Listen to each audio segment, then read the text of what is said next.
Giulio Cesare Evola, meglio noto con lo pseudonimo Julius, è stata una figura emblematica del pensiero politico della destra tradizionale. In giovane età, la lettura di autori lo avvicinò a posizioni anticristiane e a un atteggiamento di disprezzo per le convenzioni borghesi.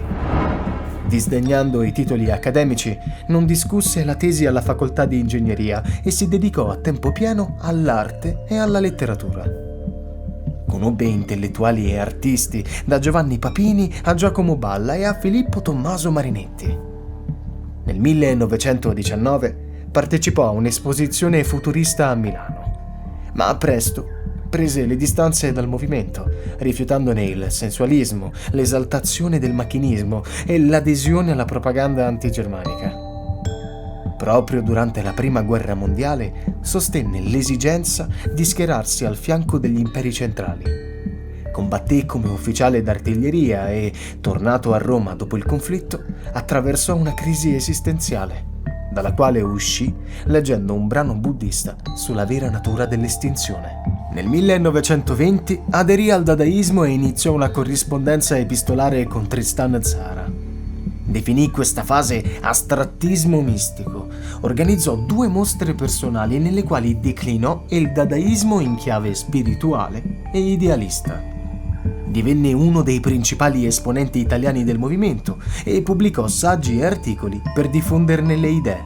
Evola vede in Dada il simbolo dell'antiumanità, la negazione degli impulsi naturali e dell'intelletto.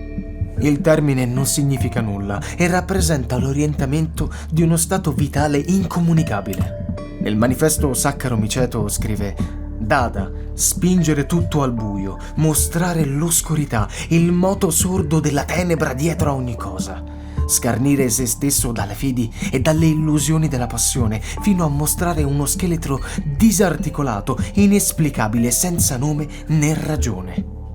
Evola contrappone Dada al materialismo futurista. Dada è infatti assoluta interiorità, una profonda esigenza di voler passare oltre i valori umani e intellettuali. Il dadaismo è un ritorno agli stati vitali oscuri e imprevedibili, con i quali bisogna ritrovare confidenza. Non mancano critiche anche al surrealismo, un fenomeno artistico nel quale l'autore riconosce un segno dei tempi, quel senso di stanchezza tipico della società europea. Nel surrealismo non vi sarebbe niente di magico o superiore, ma un mero gusto per il brivido e per l'inquietante, che non esce mai dalla finzione.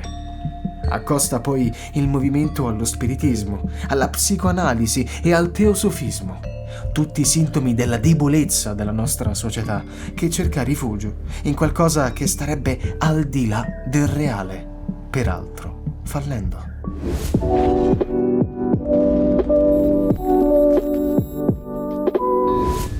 Nel libro Arte astratta, Evola prosegue l'analisi dadaista. Critica il cosiddetto uomo del mercato, colui che ha vinto dagli agi e dagli idoli, cerca l'oblio e si rifiuta di conoscere chi sia intimamente.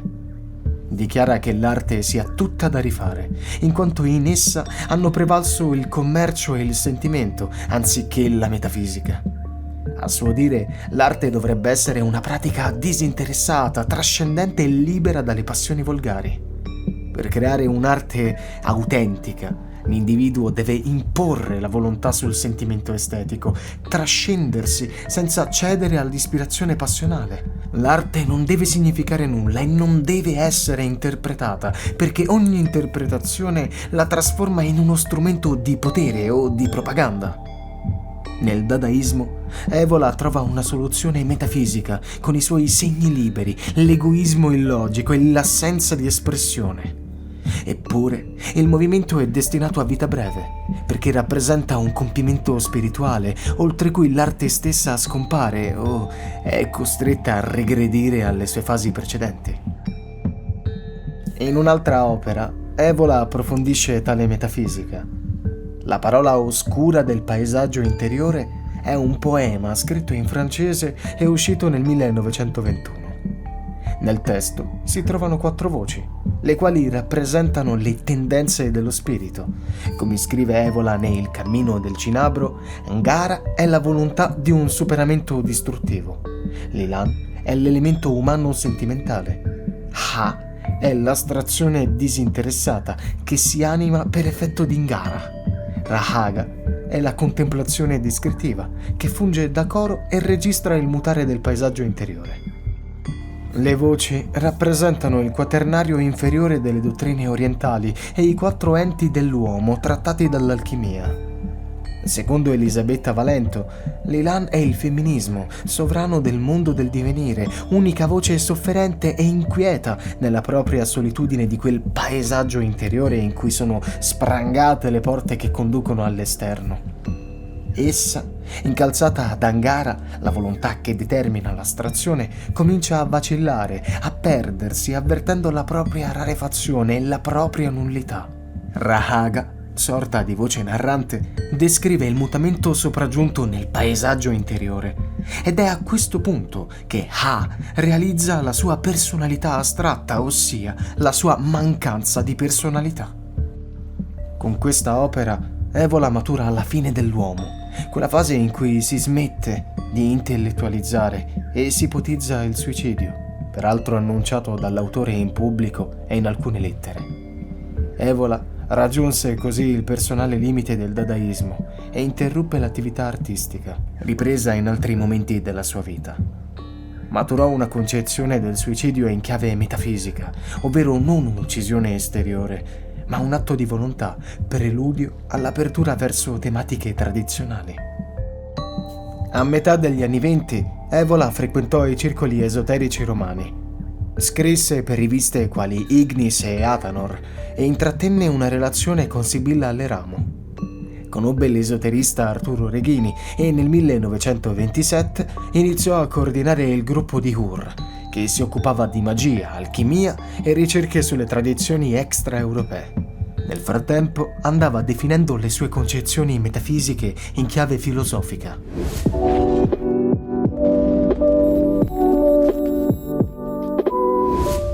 Nel 1925 uscirono i saggi sull'idealismo magico, preludio all'uscita dei 2 tomi di Teoria e fenomenologia dell'individuo assoluto. Con l'espressione idealismo magico, Evola intende la capacità del soggetto ideale e spirituale, definito individuo assoluto, di creare la totalità dell'essere, inclusa la realtà materiale. Il cammino dell'idealista porta allo stato dell'oltreuomo nicciano e si costruisce su 3 pratiche. La prova del fuoco consiste nel negare ogni fede, nel violare ogni legge morale e nel disprezzare ogni sentimento d'umanità. Negando tutto questo, il soggetto dipende ancora da ciò. La prova della sofferenza ha l'obiettivo di distaccare l'io dalla negazione, rendendolo simile a uno stoico o a un martire cristiano. L'io non deve desiderare né prendere con la violenza, perché questo è sintomo di dipendenza. Per avere realmente una cosa bisogna volerla per se stessi, ovvero amarla, secondo la dottrina taoista dell'agire senza agire. La terza e ultima prova, quella dell'amore, consiste in tale sforzo. Raggiunto questo punto, l'io titanico non riconosce più nulla al di sopra di sé. Evola parte dal presupposto che l'Occidente stia vivendo un periodo di crisi sistematica che coinvolge molti settori del sapere. Egli si chiede se questo stato di cose non sia determinato da una crisi dello spirito in generale, dal momento che ogni realtà è per lui una determinazione della propria coscienza e che l'io comprende dentro di sé l'universo. La volontà permette al pensiero di plasmare le cose. L'affermazione individuale corre su un piano continuo, scandito per gradi che vanno dal possibile al reale e dall'errore alla verità. L'individuo non deve cedere al mondo né fuggire da esso come fanno i mistici. Deve invece guardarlo in faccia e dominarlo. L'io deve essere sufficiente a se stesso e respingere ogni immoralità che possa condizionarne la volontà. Citando le Enneadi di Plotino per riferirsi all'individuo assoluto, Evola afferma: egli è portato, per così dire, nell'interno di se stesso, come se amasse se stesso, il suo puro splendore, perché egli è precisamente ciò che ama. In merito alla mortalità, che ci appare fuori dal nostro controllo, Evola sostiene che l'immortalità non sia per tutti e che appartenga a coloro che, con la loro potenza, hanno saputo costruirsela. L'individuo deve diventare cosciente di quell'oscura entità che governa le sue funzioni organiche e le sue potenze affettive. Facendolo, entra davvero in possesso del suo corpo. L'immortalità vera, scrive Evola, non è fuga dal mortale, bensì trionfo su questo dentro di questo. Al tempo della morte di Dio, la filosofia dell'idealismo magico sprona gli individui a prendere coscienza della fine dei riti e delle teologie razionali, rifiutando il ritorno alle vecchie forme di religiosità. È l'io a dover creare Dio divinizzandosi. In questo senso, sostiene Evola, l'idealismo magico concorda con la gnoseologia orientale, secondo cui conoscere significa essere la cosa conosciuta. In Teoria dell'individuo assoluto, Evola attinge alla dottrina dei Tantra per trattare della liberazione dell'individuo, il quale deve risvegliare la Shakti, la potenza alla base di ogni energia vitale. L'autore distingue tra azione secondo desiderio e azione incondizionata, optando per quest'ultima. L'azione incondizionata è mossa esclusivamente da una volontà assoluta, che si dichiara autosufficiente e, con la sua attività, persuade il mondo e lo domina. Gli scritti filosofici che indagano queste tematiche non ottennero il successo sperato e Evola ricevette critiche dall'ambiente accademico, in particolare dalla frangia gentiliana legata al neoidealismo. La svolta più significativa arrivò nel 1928 con la pubblicazione di Imperialismo pagano, un libello neo-ghibellino fortemente anticristiano che apre a prospettive politiche di più ampio respiro. Ancora una volta, sulla scia di Oswald Spengler, Evola ribadisce che la civiltà occidentale è viva nel regno della materia, della macchina e del numero e che non vi sia più spazio per la libertà o per la luce. In politica e nella religione gli slogan sentimentalistici hanno prevalso sulla calma illuminata dei sapienti. L'autore si domanda se il fascismo possa rovesciare la situazione, ma teme che esso sia già sceso a troppi compromessi a causa della sua frangia borghese. Per Evola, il presupposto del cambiamento consiste in un rifiuto della cultura e della religione, nonché nell'antisemitismo.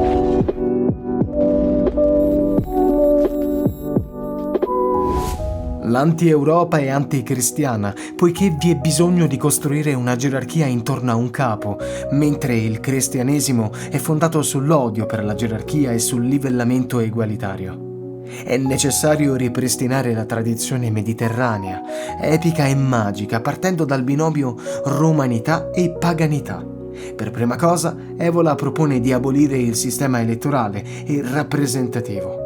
I capi devono essere nominati per investitura e non per approvazione delle folle. La gerarchia si deve fondare sulla superiorità effettiva e non sul clientelismo, in maniera analoga alle tradizionali caste orientali.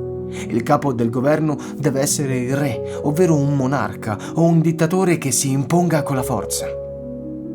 Evola chiede poi lo scioglimento della Compagnia di Gesù, ritenuta antifascista e più pericolosa della massoneria, che anzi, prima di accogliere in sé l'elemento semita, presentava un pregevole simbolismo derivato dai Collegia Fabrorum e dalla scuola pitagorica.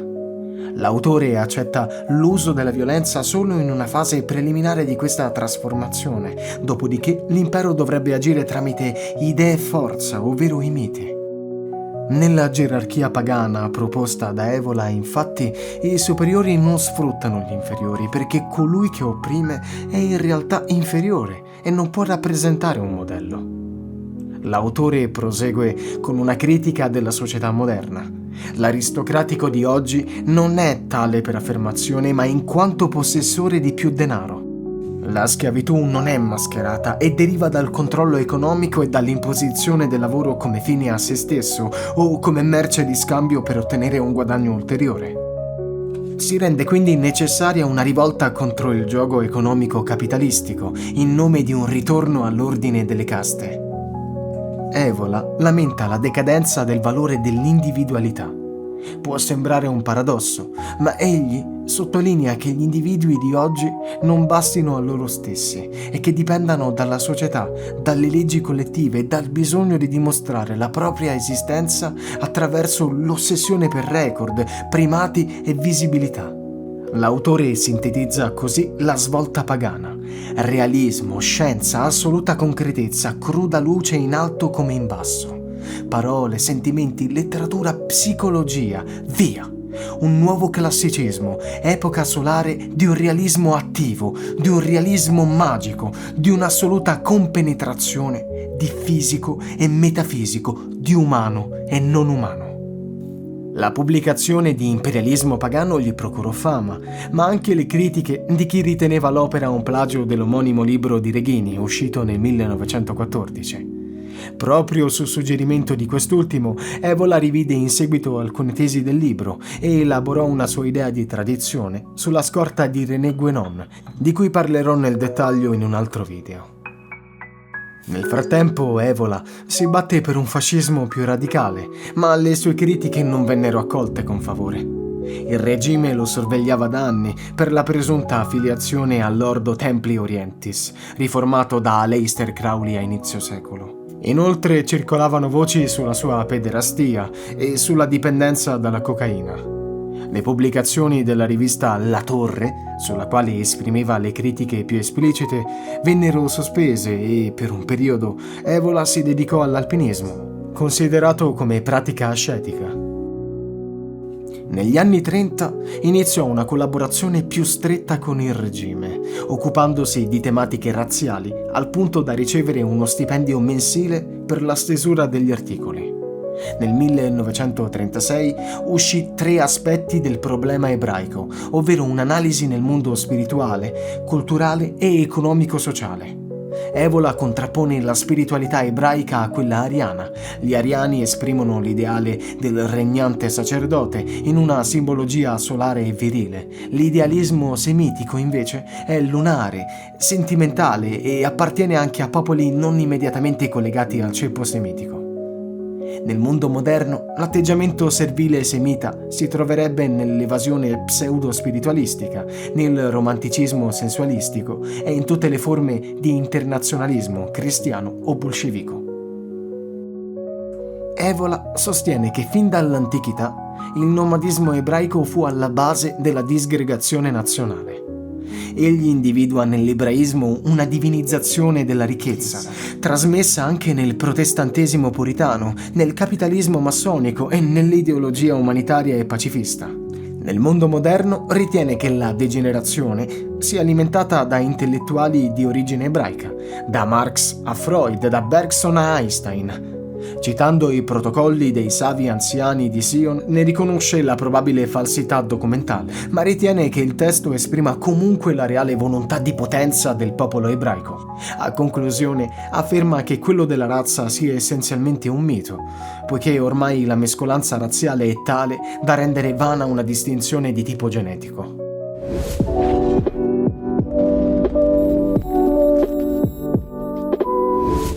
Lungi dal rassegnarsi a questa prospettiva, nel 1937 Evola pubblicò Il mito del sangue, in cui riassunse le tesi razziste dal Settecento fino a Adolf Hitler, come a voler esaminare meglio la questione. Il punto di arrivo dei suoi studi sul tema è contenuto in Sintesi di dottrina della razza, uscito nel 1941.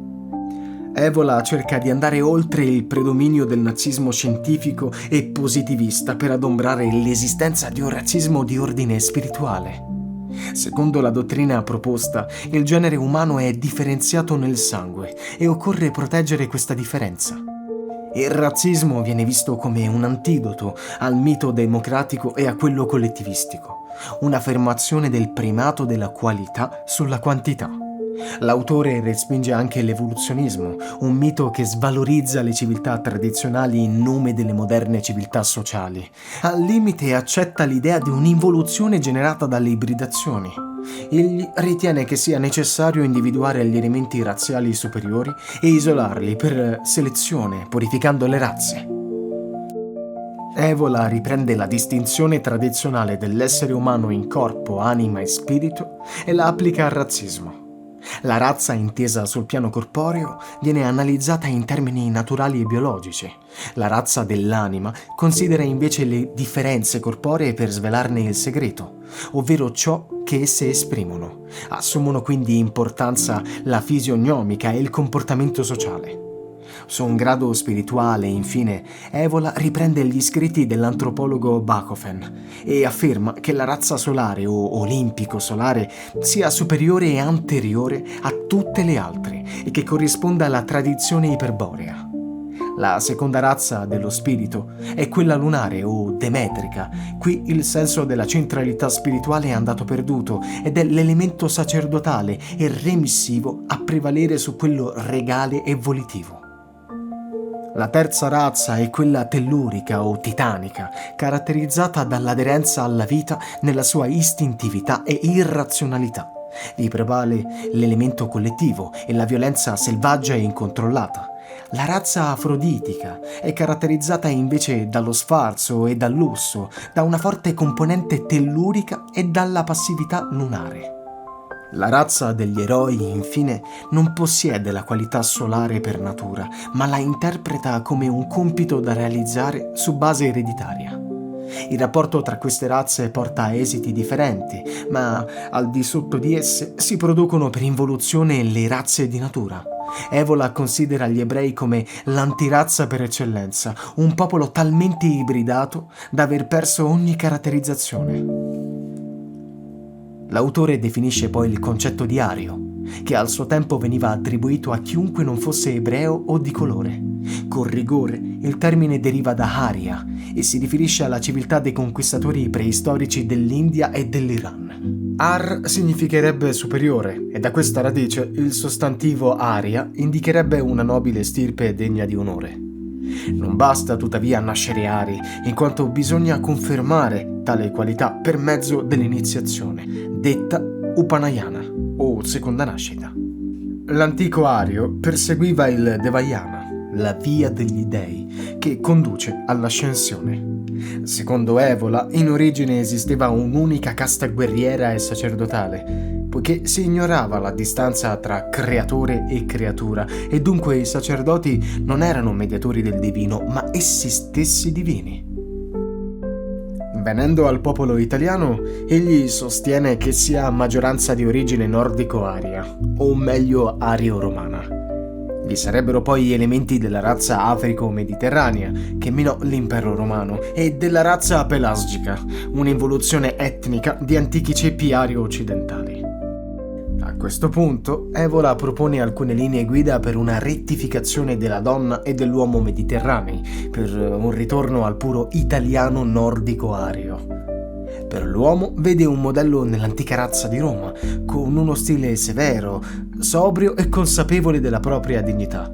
Per la donna propone un abbandono degli schemi borghesi puritani e delle convenzioni sociali restrittive per creare una personalità spontanea, sincera e libera, senza tuttavia sfociare nell'estremo della donna emancipata anglosassone. Per Evola, con il fascismo l'Italia ha deciso di riqualificare la sua anima in senso nordico-ario. Affinché la purificazione funzioni, occorre evocare la tradizione interna della razza, attraverso la formulazione di un mito cristallizzato che generi un clima eroico e di alta tensione spirituale. A distanza di tempo, negli anni 60, Evola scrisse che la razza italiana agì negativamente sul fascismo, il quale non seppe fornire un numero sufficiente di uomini capaci di promuovere la potenzialità di quell'ideale. Aggiunge però che la destra tradizionale e il fascismo non siano la stessa cosa. Mentre quest'ultimo si è rivelato come l'ennesima degenerazione del Kali Yuga in quanto fenomeno di massa non elitario, Evola ribadisce i valori della destra tradizionale, incentrati sulla gerarchia, sulla qualità e sull'aristocrazia. Egli non aderì al partito nazionalfascista e considerava superiore il nazismo tedesco, capace di risvegliare l'antico spirito ariano e germanico. In particolare ammirava le SS, considerate come un ordine sacro di guerrieri, e ottenne il favore di Himmler, che lo invitò a tenere conferenze nel Reich, pur tenuto sotto sorveglianza dall'Ahnenerbe per le sue idee reazionarie. Nel 1945 Evola si trovava a Vienna sotto falso nome per studiare documenti esoterici e massonici, forse su incarico del controspionaggio tedesco e, a suo dire, per compiere un lavoro per le SS. Si prospettava infatti la creazione di un ordine segreto elitario ispirato ai Templari. Tuttavia, nel corso di un bombardamento sovietico, Evola tentò la sorte camminando per la città e subì una lesione al midollo spinale, che lo paralizzò per sempre agli arti inferiori. La sua residenza venne distrutta, insieme al materiale raccolto per un libro che doveva intitolarsi in francese Storia segreta delle società segrete. Tornato a Roma 3 anni dopo, a seguito di diversi ricoveri, lo Stato italiano gli concesse una pensione di invalido di guerra. A quel punto, Evola tornò a dedicarsi al tradizionalismo integrale, di cui parlerò nel prossimo video.